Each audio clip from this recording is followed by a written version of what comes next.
What is going on, everybody? You got Matty Brollic here, and I am back, ladies and gentlemen, for some Draft League content in Sun and Moon. Now, on the day I'm recording this, and I'll probably upload this as well, it is November 13th, and at the end of this week, on Friday, we are going to be receiving, officially, the Ultra Sun and Ultra Moon Pokemon games, which, number one, I am ridiculously excited for, and number two, when those games come out, so will a new metagame, because I don't want to spoil much for anybody who's trying to avoid spoilers. But all I'll say is that with the move tutors coming out, I do think that the metagame will change quite drastically. So I am just trying to enjoy the rest of Sun and Moon Draft League or draft format before it ends, because I really have enjoyed Gen 7 draft format so far. I think that Sun and Moon was pretty good for a draft format. I did like it better than Gen 6, and I already liked Gen 6, so yeah, there's that much to be said. Now, what you see in front of you on your screen is actually a picture that I made. Amazing editing, I know. It is the Mount Rushmore of Pokemon. At least we'd like to think that. It's for NPL Off season. We have a pretty interesting tournament run by Keegan. He came up with a pretty cool concept where you could have teams of 3 or 4 people. I think you needed at least 4 to have one sub, but I'm not 100% sure about that. And what you would do is draft 3 teams together. You guys come up with whatever you want to draft, and in an open draft, you would draft 3 teams together, but you also could not overlap Pokemon on your teams. So if one of our teams has a Mew on it, then the other team or the other 2 teams can't have Mew. Either one cannot have Mew. So you cannot overlap a single Pokemon on any of your drafts. So that was kind of cool because it encouraged more strategic drafting as well as drafting different Pokemon, so you don't always draft the same types of teams. And I pulled together my boys. We got Gypsy King over here. Then here's a picture of me as a girl. And then a picture of Zazo at the hospital. And our boy Akki, VGC, decided to hop on the team as well. So, like I said, we like to consider ourselves as the Mount Rushmore of the draft format. Obviously, that's completely subjective, but we've definitely been some of the more dominant players in the draft format in recent times, especially, I mean, ever since Gen 6 for the most part. So we were excited to make this team together and just play and have some fun and see how we could do. I think it's going to be a 6-week regular season, and I think there will be playoffs. And how it works is 3 people on each team will go against 3 people on another team each week. So say we get matched up with another team, it'll be our 3 versus their 3, and we all decide which team we're going to use. So for example, I'll tell Keegan, okay, for my team this week, I'll be using Team A, Gypsy will be using Team B, Zazo will be using Team C. So he'll just take that down, and then he'll get our opponent's roster where they'll say, okay, X person is using B, X person is using A, X person is using C. I know it's kind of confusing with those letters. And then when the matchups are revealed, that's how we'll know who gets paired. So it's not like we know who we're going to play each week. We just have to rotate using the different teams because no one could use the same team 2 weeks in a row. So if I use A for week 1, then I can't use A for week 2.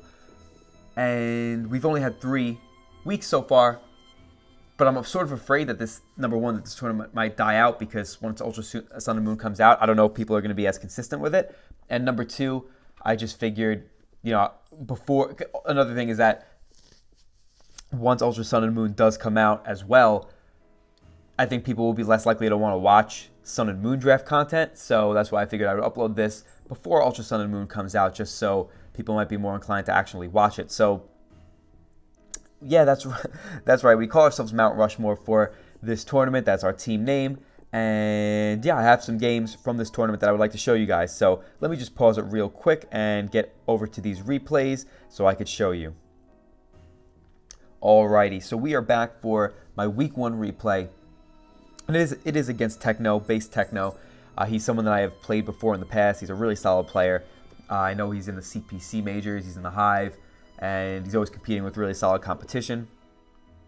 Now, for this tournament, I don't have the document up to be able to show you guys our teams, but like I said, they were free drafts, so all of our drafts are pretty powerful, but this one in particular that I'm using is sort of like our meme draft. It's not really a meme draft because, as you can see, the Pokemon on my screen are not memes, but We had, I don't know, maybe the 7th pick out of 12 in this draft for C, and because that was the letter that corresponded with this draft. This was draft C. There was drafts A, B, and C, and for this one we had pick number 7, I believe, and we were thinking of getting Celesteela because that was still available, and that, in my opinion, is not something that should go down to pick number 7. So we were about to pick that, but then Zazo just goes out of his way to pick Alolan Exeggutor, and that was our first round pick. So that was sort of a meme in and of itself. And then at the very end, we decided to pick up Crabominable just because we had some decent Trick Room setters and whatnot, and I love Crabominable after using it in the NPL. It's not really a meme, to be honest. I shouldn't say that. It is a meme in the sense where it's super reliant on Trick Room to really do much, but under Trick Room, it is not a meme. It is really scary, so it's cool in that regard. But just generally, it's a PU Pokemon, so it's kind of a meme. And yeah, that's pretty much all I have to say about that. But another thing that happened with this team that made it not a meme team, but less effective than we expected was we were like, okay, we're going to get Stoutland last round or second to last round, and then we'll get Crabominable right after that. So we were so confident we would get Stoutland with the Tyranitar core. So we were like, you know what, even though we have a couple memes on our team, the rest of our team is so solid. And what happened at the end was another team drafted Mega Tyranitar and then Stoutland on the wheel. And we were like, are you kidding me? You gotta be joking. But it's okay because we picked up Meloetta. Meloetta is a really cool mon and it's Zazo's favorite. So yeah, we definitely have good teams. Like our team A is offensively insane. Team B has it started out with good offense, but ended up becoming like a really fat, balanced team. And our team C is pretty bulky offense, but powerful bulky offense, which is pretty cool. It's definitely a fun team. But I did not have a very good matchup against Tech because, number one, he had a Mimikyu, which I was really shocked that he didn't bring. It just, on paper, destroyed my team. I had to come up with, for example, I have just like a bunch of little ways to try to check Mimikyu. I have a Bandit Azumarill. Actually, no, I have Lumberry Azumarill, but I have Aqua Jet and enough defense to live like a +2 Life Orb, either a Shadow Claw or Play Rough, I can't remember. I have Static Zapdos, same thing with enough to live a +2 Mimikyu's Play Rough from full, but not after Stealth Rocks. I have a Scarf Kartana, and I had to put Smart Strike on it, even though there was another move I wanted on here that I can't remember. I felt I really needed the Smart Strike, though, because I know I could live any +2 Shadow Sneak from a Mimikyu and knock it out with Smart Strike. So I had to do that with Kartana. And then I also EV'd my... This is a kind of funny set, because Omega Jolteon always jokes around about... I don't even know if he's joking at this point. He always talks about Fizz-Def AV Pokemon, and he'll just say how these Fizz-Def AV Mons are wall breakers, and he'll post like physically defensive AV Chansey with like Ice Beam. Just pretty funny sets. But this is actually a physically defensive Assault Vest Nidoking, because I needed it to have enough physical defense to take a +2 Shadow Claw from Mimikyu, and I still needed it to be able to take on other things like Serperior. I think he had a Jolteon, which was also pretty good against the squad, and I also had Shadow Sneak on Mega Gallade for the Mimikyu. I really had a lot for the Mimikyu, but he didn't even end up bringing it, which was surprising. But this team still is really threatening. I didn't really have safe switch-ins to make a Kangaskhan. Melodic is definitely annoying for me to deal with, because my main two ways of dealing with it are Kartana and kind of Zapdos, but if it's Spadef with Toxic or something like that, then it could take on Zapdos. And I have Gallade with Swords Dance, but if I get Scaldburn, then that doesn't really, then I can't really take on Melodic with Gallade. I was going to put Safeguard on the set, but it just turned out I really needed, I think it was Ice Punch was the move, because he had a Latias as well, which sort of surprised he didn't bring, but when you see a T-Tart, generally you'll be a little afraid to bring a Latias, so I can understand that. But and same thing, Infernape was such a huge threat too, because I don't really have good Will-O-Wisp absorbers on my team. So defensive Infernape could put in a lot of work, as well as just a mixed Infernape, because I don't have good switch-ins to it. I have, like I said, the Lumberry Azumarill, which is a decent Infernape switch-in, but if he catches me with a Gunk Shot on a switch, then I'm done for.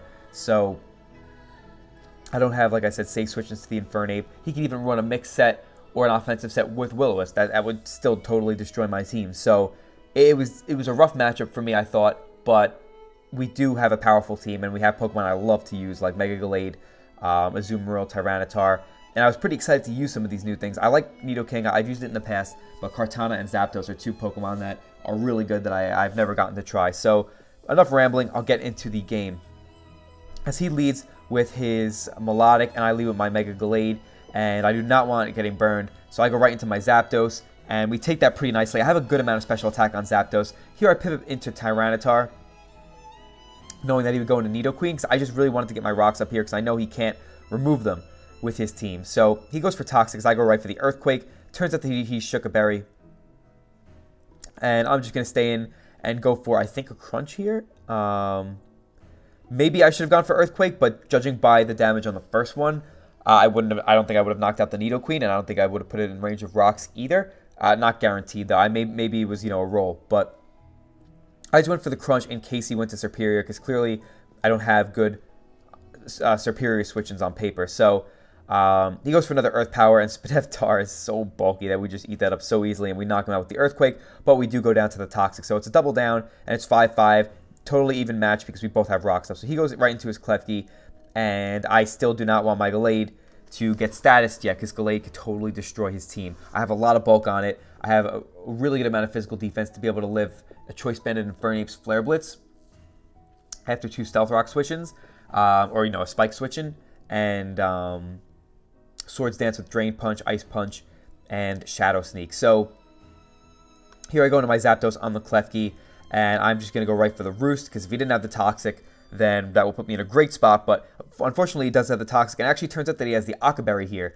And we do get the burn, which sort of matters, because now on this next turn, Heat Wave is a guaranteed knockout, where otherwise it would have been a roll. And his Play Rough did a little less damage, so it definitely matters a little bit. So here, he goes into his Mega Kangaskhan, and I guess he expected me to switch into something like Kartana, maybe. I don't know. I'm not exactly sure what he was expecting there.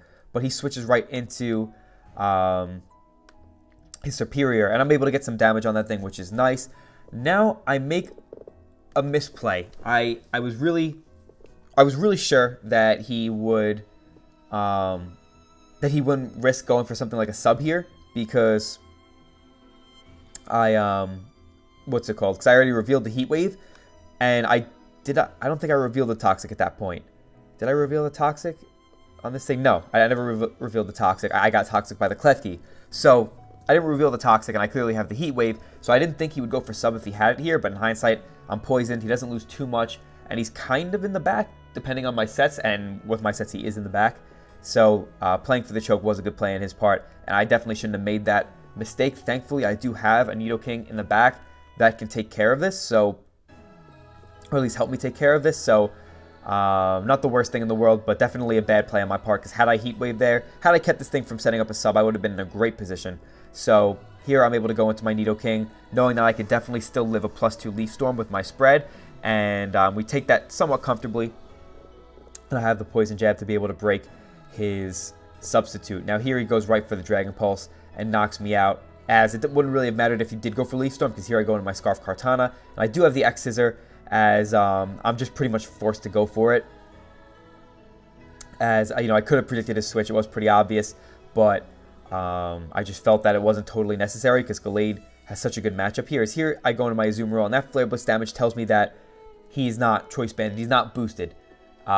He could have Expert Belt or something like that, but he doesn't have a Life Orb or a Flame Plate or anything like that. So here, I go right for the Play Rough. I just do not lose much by going for that right here, as I'm figuring that he's just going to recover up and get his Flame Orb with the Melodic. So I go right into my Gallade, because I definitely want my Azumarill around for potential priority later on, as well as just saving it for a sack. And I know he's going to recover here with Melodic, so I go into Gallade. And if I get a Swords Dance up here and don't get burned, then I am looking like I'm in great shape. So here he goes for the Scald, and we do not get burned. Now, he is not in range of a +2 Drain Punch. I know he doesn't have the Flame Orb, so he's not getting the defense boost. But since I have such little attack on this Gallade, I only have like 44 attack EVs, he is not in range of a +2 Drain Punch. But a +2 Drain Punch will still do around 75% to him. And Melodic has so much more HP than Gallade, and I'm not invested much in HP. I have a little in HP, but I have a lot more physical defense. So Actually, no, I do have a fair amount of HP on this, but Gallade is base 68 HP, whereas Melodic has base 95, and it's definitely maxed out. So I will recover pretty much up to full after he scalds me, unless I get burned. So this really just comes down to whether I get burned or not, because if he does burn me, then I'm not in a very good spot to win this game. But if he does not burn me, then I will be up to around full, and this Gallade will just be looking really nice against his team. So I go right for the Drain Punch, and I crit him. So that is unfortunate, very unfortunate, because it didn't even give him the chance to burn.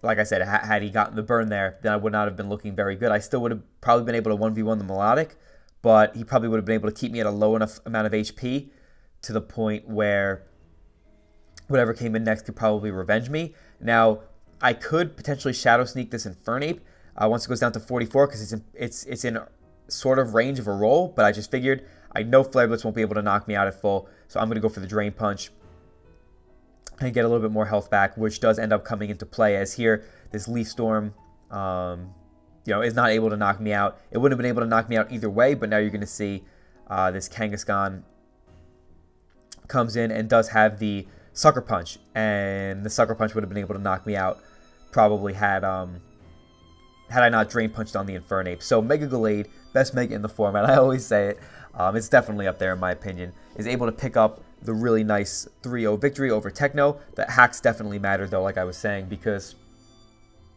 had he burned me with the Melodic, then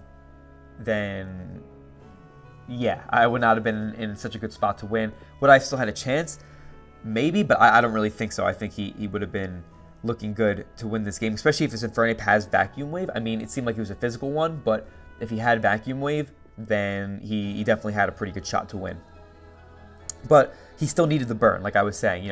It kind of would have come down to rolls, is what he was telling me after the match. But like I said, Gallade would have... I don't have that much HP on Gallade, so that Drain Punch, or the 2 Drain Punches on Melodic, even with another round of Scald, would have still healed me up to pretty much full. So the outcome would have been the same. But earlier on, me making that play with the Zapdos, going for Toxic on the Superior instead of just Heat Waving, which I was kind of afraid of the miss, but in hindsight, Toxic has the same amount of chance to miss as Heat Wave.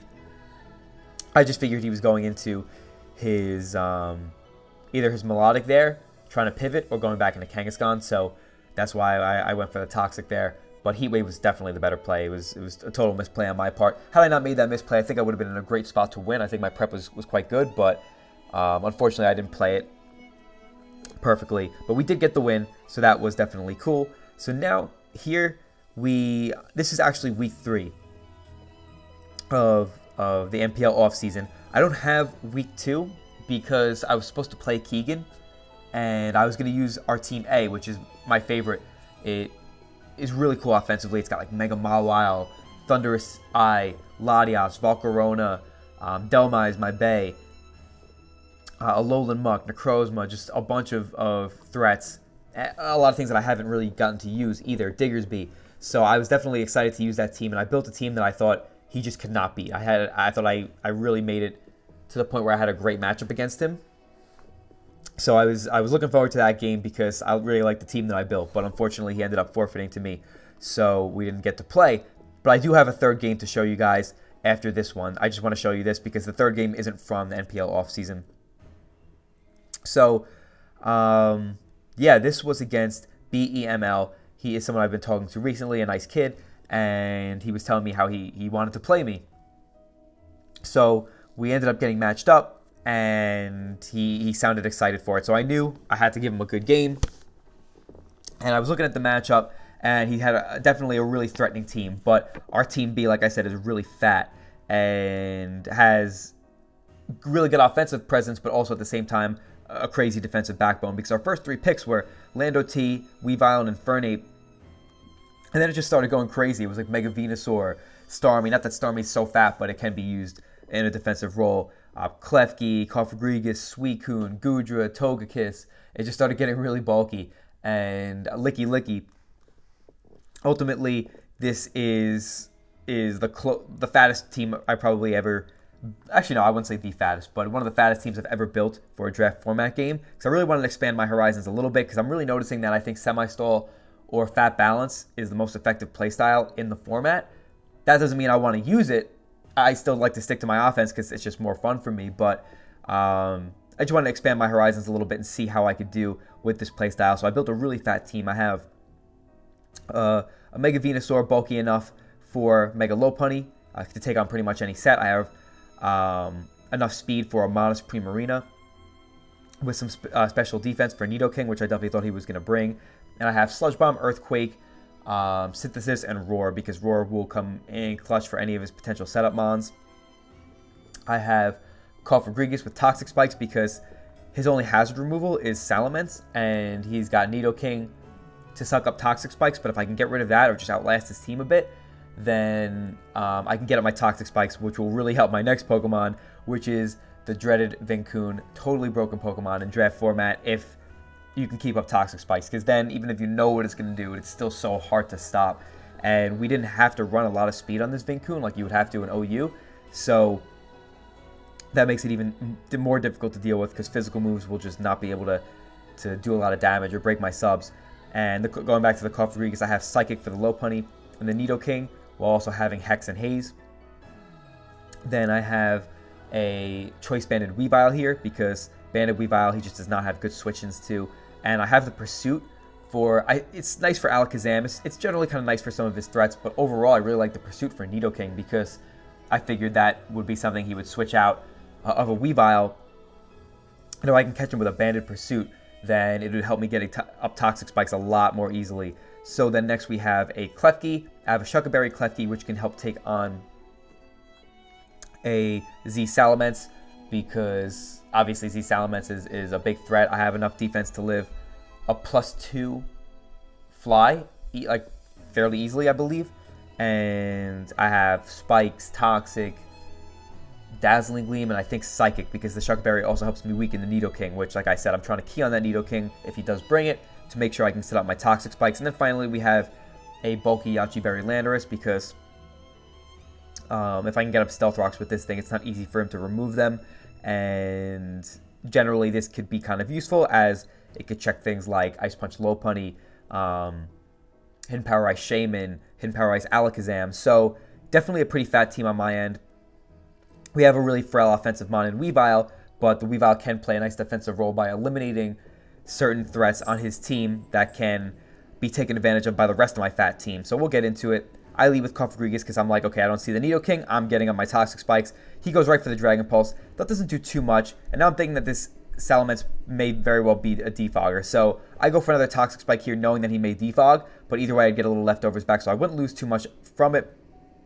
And then I can go right into Klefki if he decides to Defog again. So here I'm going to go for the T-Wave, as I know that will help me deal with the Salamence and make it a less reliable Defogger on his team. And I'm able to Thunder Wave and then Dazzling Gleam it, getting a good amount of damage on it, putting it in the 2 KO range, knowing that he's going to want to switch out next turn. So here, knowing that he's going to want to switch out into something like Shaman, or I was thinking even Darmanitan, I can go into my Mega Venusaur and get my Mega Evolution off, as I'm able to just go right for the Sludge Bomb. He decides to sacrifice his Salamence. So that is nice, because now I know I can get out Toxic Spikes, as here he goes right into his Alakazam, and he predicts me to switch into my Klefki. Good play on his part. I'm just going to stay in here and get up a Spike, because I know that he cannot remove them. So here, he goes for the Fire Punch. I wasn't too worried about Belly Drum Darmanitan, because what's it called? Why wasn't I that worried about it again? I guess that was kind of a misplay that I just... I guess I just knew that he wouldn't... he'd be afraid of the Thunder Wave there. He'd probably just go right for the kill or switch out. So here, I bring in my Landorus T, and I go right for the Stealth Rocks here, and here I make a misplay. I have the Yachi Berry, so I was like, I should definitely just stay in here and U-turn in case he tries to make an aggressive double and something like that. But if he goes for a strong Hidden Power Ice or a Seed Flare and does a lot of damage to my Landorus, then it just won't be as useful for the rest of the game.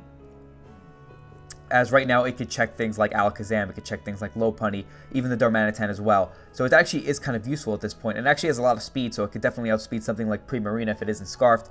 So it is kind of useful, and I'm just in a pretty good spot, so I don't lose too much by going into Venusaur, but I definitely think I should have U-turn there, because breaking an Alakazam's Focus Sash would have been really, really big for me. As here, I know that he's going to go for the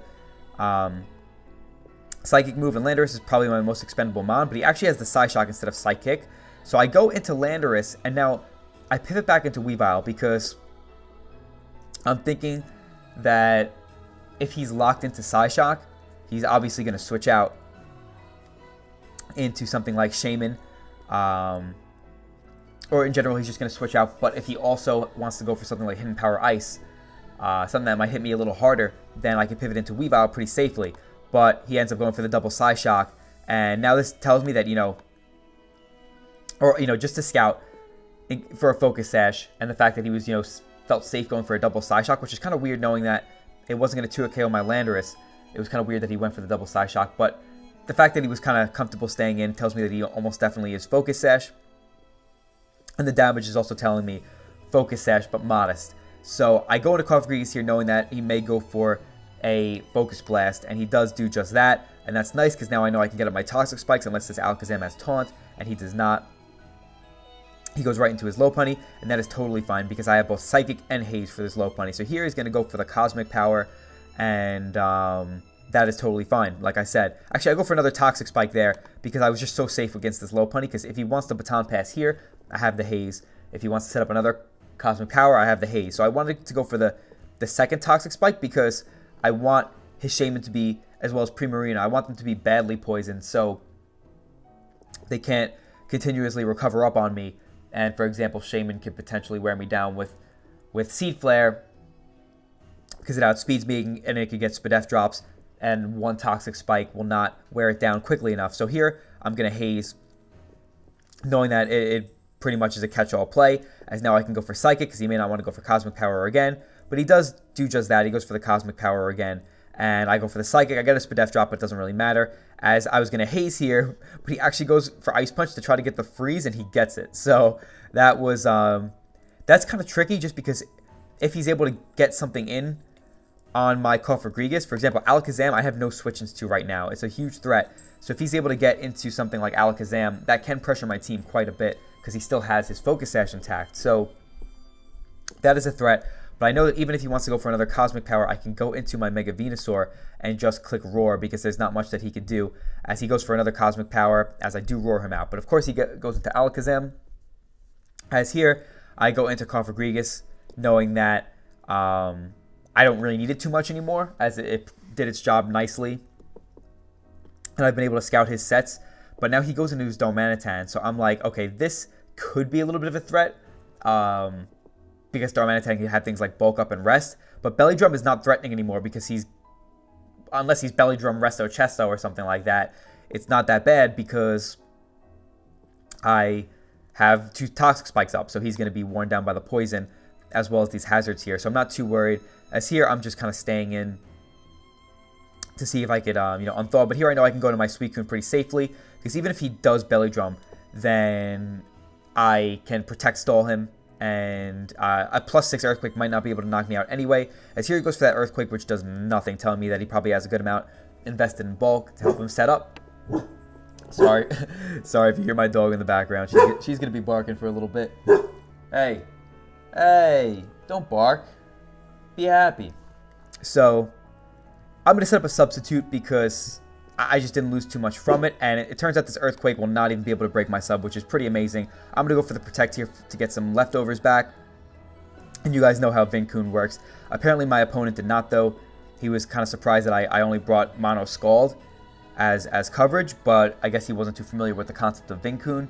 Vincoon is sub Mono Scald, Calm Mind, Protect, Suicune, and it's usually paired up best with Toxic Spikes because once an opponent is poisoned, then Suicune can pretty safely set up Calm Minds, Substitutes, and Protects because it's just so bulky on the physical side.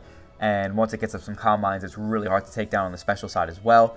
And with Pressure, it can PP stall certain moves on my opponent's team, while also just with the whole protect and the chip damage from the Scald and the toxic wearing down, it just totally can destroy teams if it's set up correctly. And right now it is pretty much set up correctly. So my opponent didn't really understand that because he's got a lot of water resist, but that's how Vincoon works. It doesn't matter if you have water resist because the toxic is going to wear you down anyway. So I'm in a pretty good spot to win here, so I'll just kind of speed it up here, just doing what Vincoon does, as there really isn't much that he could do to stop it, as I'm just going to continually do, like I said, what Vincoon does and win the game.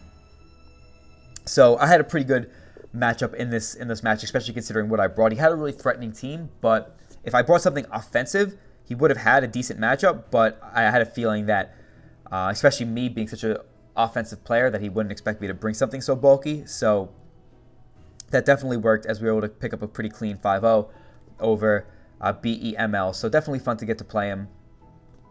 And this is week 3, so Mount Rushmore is 3-0 in the NPL off season, which is pretty cool. A lot of people, I guess, sort of expected that because they were saying, how could you let these guys all get on the same team? But it's just a for fun tournament. It really isn't something that should be taken too seriously. And it is Pokemon, so anything can happen at any time. So it's not like just because we have 4 guys that have been pretty dominant in the draft format doesn't mean that we're going to win a championship. So then finally I have one more game that I wanted to show you guys, because I don't know if it had gotten uploaded at all. Maybe it got uploaded on my opponent's channel. My opponent, he's going by the name of Luster City PC on Showdown here at least, but maybe that's probably his team name. But his alt on Discord, and I believe his just general Pokemon alt, is T-Train, and he's someone who has commented on my videos for a pretty fair amount of time, and I've gotten to know him recently. He's a really nice guy, and he's definitely a good up-and-coming draft format player. He's done pretty well in the ITL, and I believe that he was doing pretty solidly in this league too. And yeah, I've done some mock battles with him, and he's definitely quite good. So what you're seeing here as far as my team is, this is actually in this league called the IDM. I don't know what it stands for, but my boy Akki joined this league, and he didn't have someone to play this game. And I believe since his opponent, T-Train, wasn't ready when they were supposed to play, Akki could have taken a forfeit win, but T-Train needed this to be in the playoffs because I think Akki was already clinched for the playoffs. So he needed someone to play, but Akki wasn't available to play, so he asked me if I would step in for him. And he knows that I have a history with Magearna, and I also love Pokemon like Dhelmise, Zygarde, Crocodile, so he asked me to step in for him, and how could I deny the possibility or the chance to use Magearna again in the format? I don't know if I'll ever get to use Magearna again in the format, because if it's ever legal in a league that I'm in, I would imagine people will want to draft it before it gets to me, and it's just generally not legal in most leagues. So there's a good chance I won't be able to use Magearna. So I hopped on the opportunity, and I knew, like I said, T-Train was a good opponent, so it would be kind of fun. And I built this team kind of quickly, but these are all Pokemon that I like and that I'm used to using for the most part, except for Talonflame. So I like the team that I built. Is it Assault Vest Dhelmise? I can't remember. I don't think so. I think it was some type of physically defensive. Yeah, I think it was a physically defensive Dhelmise to counter the Excadrill, because rocks are really important here. It doesn't really counter Rapid Spin Cloyster, but I wasn't so sure he would bring Cloyster, and if he did, I had a feeling it would be a Shell Smash variant. So, and, you know, at the end of the day, I can spin block the Cloyster if I need to, and then revenge it with something else. Then, next, we have the God, we have Magearna, and it is a Z Magearna. What's it called? Yeah, I didn't end up bringing a Z move here, but this is Z eligible Magearna, and I decided to go with Shift Gear Bolt Beam, because if I could remove the Excadrill, or if I could remove his Sand, then +2 Magearna really does kind of go in on his team just with Bolt Beam coverage. And I kind of wanted the Gigavolt Havoc, because that would help me one-hit KO Volcarona after Stealth Rocks, but I had a feeling if I could play around the Volcarona, then Magearna can sweep. So next we have a Choice Banded Zygarde, because if I Toxic his Hippo, or get his Hippo worn down or poisoned, then he has no switch-ins to a Banded Zygarde, and I have a lot of bulk to be able to lift things from faster Excadrill, or he also had Stoutland on his team, as well as Volcarona. I think I have enough bulk to live any hit from a Volcarona before it's at +1, so that is kind of cool, because if it wants to come in and either attack me thinking that it can knock me out or try to set up on me, it can't do either without getting either knocked out or severely damaged. Next, we have a Taunt Toxic Cobalion because it just generally has good coverage for his team in just close combat and Toxic. And then we have the Taunt to prevent other hazard setters or to prevent things trying to defog on it or remove it, as well as recovery. Something like Hippowdon wanted to slack off, we could prevent that, and we could Toxic it, which would be really, really useful, like I said, for my Zygarde, because he has no switch-ins to Zygarde once Hippowdon is poisoned. Then next, we actually have a pretty heat set here on Talonflame. I'm going with a Choice Scarf Talonflame because Choice Scarf Jolly Talonflame actually outspeeds. It outspeeds, but I believe its Excadrill would creep, and it outspeeds Stoutland, it outspeeds +2 Cloyster, and it outspeeds +2 Volcarona, whatever it is, or in +1 Volcarona. And it has pretty nice coverage for his team. I have the Brave Bird, Flare Blitz, U-turn, and I had Toxic initially because Toxic is definitely the better move, but I decided to go with Me First because Akki, back in the day, the way we first discovered Akki was when we had a war.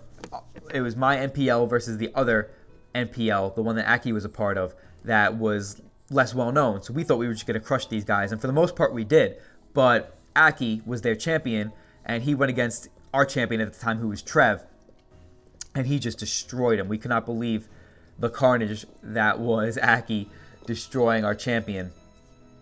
So that is how we got to know about him, and he actually used a Me First Talonflame to counter a Choice Banded Kyurem Black, because Akki had no switch-ins to Kyurem Black, but he brought in a Talonflame and clicked Me First, which, as long as you're faster, will copy your opponent's move, use it first, and with 1.5 times the power. So he was able to OHKO Kyurem Black with Outrage. So that was really, really cool. And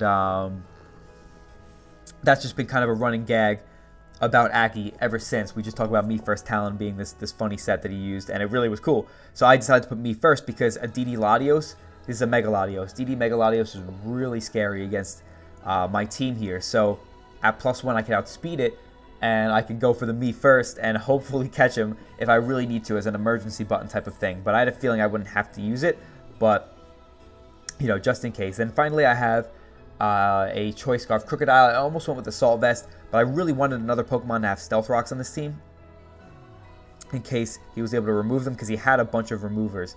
So just in case he was able to remove the Stealth Rocks, I wanted to get him up again, as they're really nice to some of the huge threats like Volcarona and Cloyster, and this Crook just really has good coverage against his team. Knockoff is nice for general utility. I considered Crunch because it hits Mega Latios harder, but I figured that Knockoff would do enough because I'm adamant to put him in range of most of my team's other moves. So enough rambling once again, and we'll get into the match. So he leads with Hippo, as I lead with Cobalion, and I'm naming these things kind of how Akki would name them. This is my Big Koba, and I go right for the taunt as he, you know, predicts that and goes right for the Earthquake, but I have the Sugar Berry, so I'm able to take that quite nicely, and I get up my own rocks. As here, I'm going to Toxic this thing, because even though I'm going to lose my Cobalion, like I said, Zygarde is just really hard for him to handle right now that this Hippowdon is Toxic, and I have my rocks up. So here I go into Delmise, because I cannot, I don't want to let him get up his own rocks, because I have a Pokemon that's also 4 times weak to Stealth Rock on my team, so I go right for the Anchor Shot here, as he goes into Jellicent,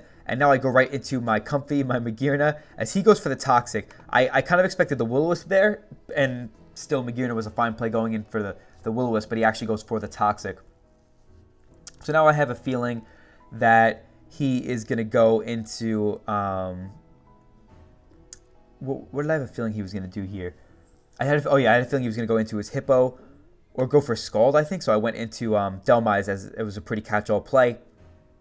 And it would give me some good momentum, as I'm just going to be able to Anchor Shot this, because if I Anchor Shot it and he just decides to stay in, then I'll be able to wear down this Hippowdon and not let him set up Stealth Rock. So I do go for the Anchor Shot, and now he is trapped in here with my Delmise, and he will not be able to get up rocks. As here I go for another Anchor Shot, because I know he's going to try to set up Stealth Rocks, but I just want to weaken him a little bit more and wear him down, because now I can just spam Toxic, and even if he wants to go for a couple Ice Fangs, I know I could live them because I'm physically defensive, and I could just spam Rapid Spin. As here, it's just kind of pointless for him to continuously slack off, because he's going to lose so much HP from the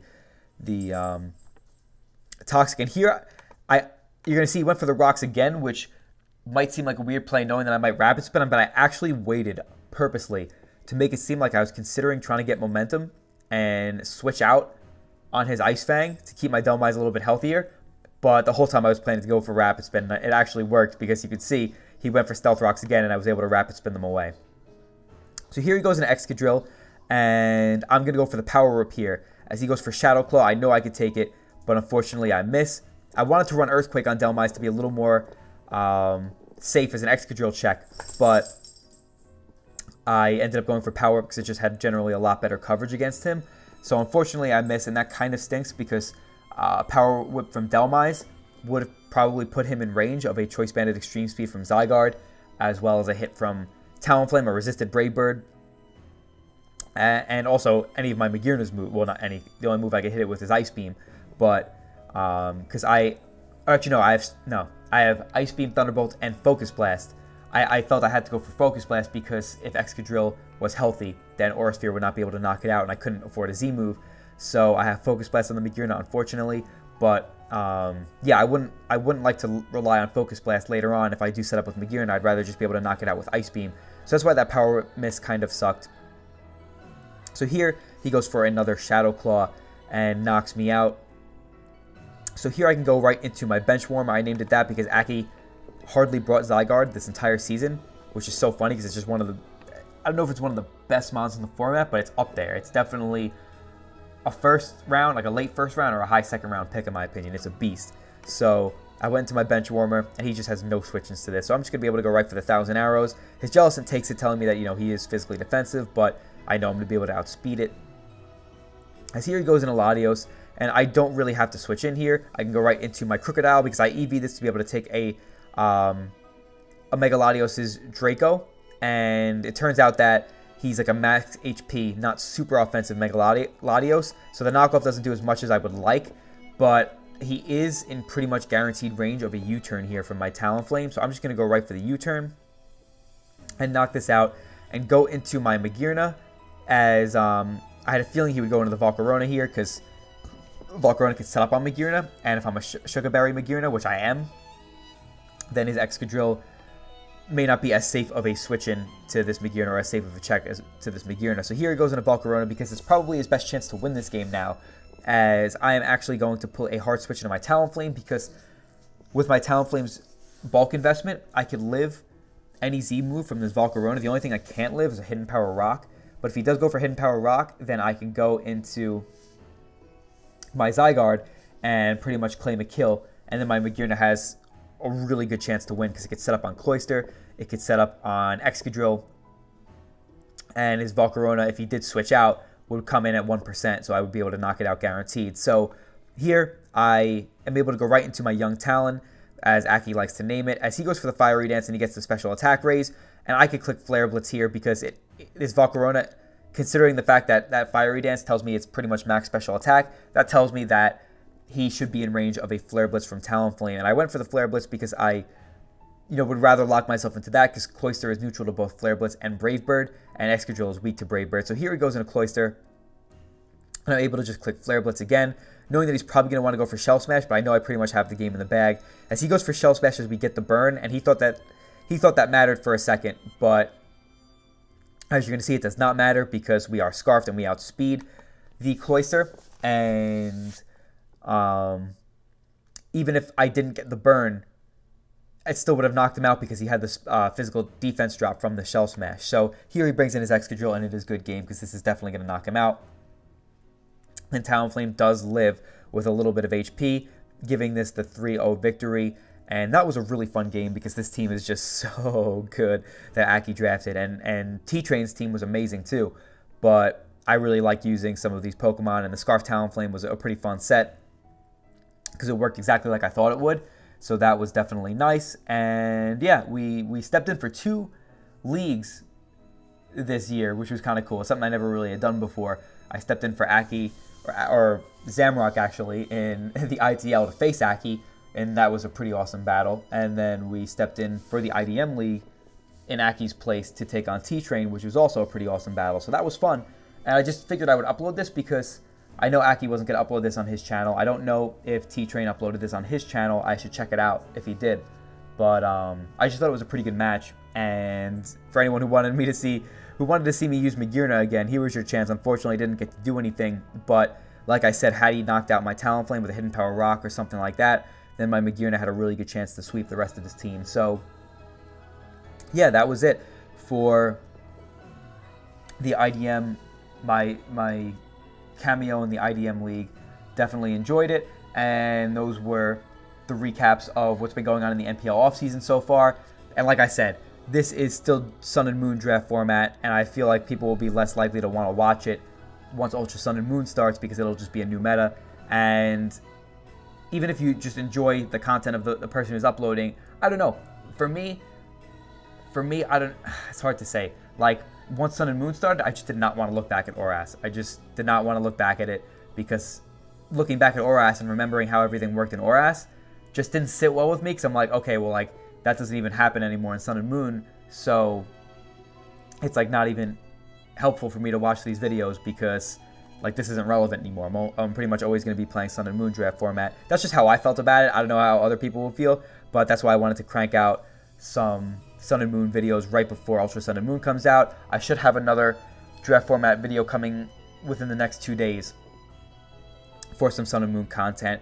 And then, yeah, Ultra Sun and Moon will start, and eventually I'll get into Ultra Sun and Moon draft format. So you'll see that in time, but for now I just wanted to upload this. And yeah, some fun games. Hope you guys enjoyed the video. Definitely let me know what you thought in the comments below. I know I haven't been uploading that often recently, but that's kind of how I enjoy being a YouTuber, just kind of uploading when I feel like it. It definitely makes it fun because I have you guys to share my videos with, and I really appreciate all the support you guys show me, even if I don't upload too often. So that is awesome, because it just makes YouTube a fun hobby. I'm not the type of person who's trying to grow my channel and become a YouTuber, you know?